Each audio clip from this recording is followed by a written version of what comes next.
My name is Audrey, and I directed this next scene. It's called Three Lunatics Discussing Philosophy. Pretty weird. And it was written by the ever-so-lovely and amazingly talented Kevin Adamski. Yay! Unfortunately, he's not able to be here tonight. But yeah, it's kind of weird, kind of quirky. It's funny, so laugh. Enjoy.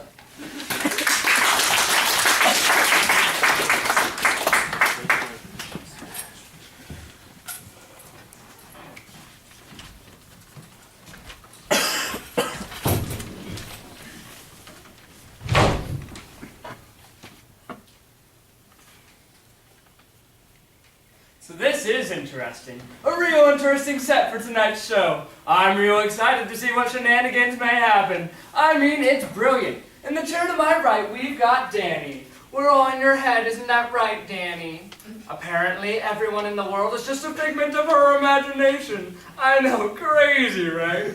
And what's a good character without her dramatic foil? That's why we've got Penelope Schwartz over here. Living in a world of ones and zeros, it's true, isn't it, Penelope, that science is going to prove once and for all that we're all living in one big old computer simulation. She watched The Matrix one too many times, if you ask me. But I guess I shouldn't be talking. I mean, I am the one you've all been coming to see at 6:30 every night, tuning in on your favorite viewing device. Or maybe you just watch the highlights online. I'm sure they'll edit out this monologue. I bet they edit out all the good parts. Oh, look at me, breaking the fourth wall again. That's not what you came here to see. Cameras there, there, and there. It's true.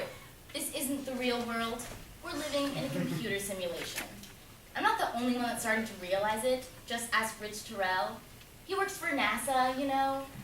We're only 10 or 20 years away from having computers able to process the amount of functions and data to stimulate a world identical to ours. Computer power has been doubling every 2 years since their invention. It's Moore's Law. Think about how much processing power we already have. The Googles, the supercomputers. Think of how exponential their growth will be. If we have the power to create a simulation as great as our world, who's to say we're not already in it? If you magnify something, it's all pixels. Some are bigger than others. I bet there's a big one in this room. I'm a brain in a vat. That was disappointing. We don't have to impress you. Come on, we both did our speeches. Don't you think it's your turn now? It only makes narrative sense. Don't have to impress you. Come on, for a solipsist, you aren't very fun. You're not real. You and the world around me are just illusions created by my senses. For all I know, I could be a brain in a vat. I don't have to impress myself. Come on, I know you want to. Otherwise, we'll just be three lunatics in a room. Let's at least be three lunatics in a room discussing philosophy. That's offensive. That's me. They're removing the word lunatics from all federal laws, you know? It just passed the House of Representatives. You're being offensive. I used to vote. I was a Democrat when I was younger, but then again, weren't we all? So eventually I started voting Republican, thinking I'd shake things up a bit. Then I hopped around a little, voted Green, peace and freedom. I even voted Libertarian once. What a laugh. But the plot always stays the same. I mean, yeah, they bring in new characters every now and then, but who has time to care for a cast that big? They've really written themselves into a corner. It's embarrassing, really. They should have just stuck with the Supreme Court. I only vote for winners. Oh, the rain in a vat, it speaks. You know, statistically that's impossible. Assuming you vote in every election, you're certain to pick a loser. Like the races you don't care about, like city council or harbor secretary. Nobody fills out a ballot, then decides to leave the rest of it blank unfinished. You fill in the bubbles based on whose name you like the most. I voted for a Benedetto once for Board of Education. I figured Benedetto sounded friendlier than Schnockenberg. Is that racist? Yes. Damn it. I fill in my absentee ballot the day after the election. That way, I vote for who I wanted to win. That's just retarded. Now that is offensive. The network hasn't censored me yet. Whatever, I don't have to impress you.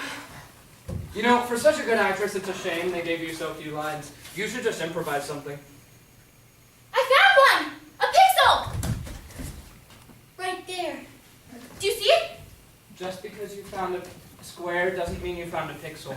I found a security camera once, but it didn't prove anything. In a square on the floor like this. I assume they use a roller. Those don't paint squares.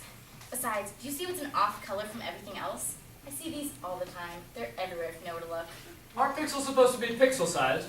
This one's dead. Poor thing. Poor thing. It's Marcus context. Poor thing. Marcus? Poor thing.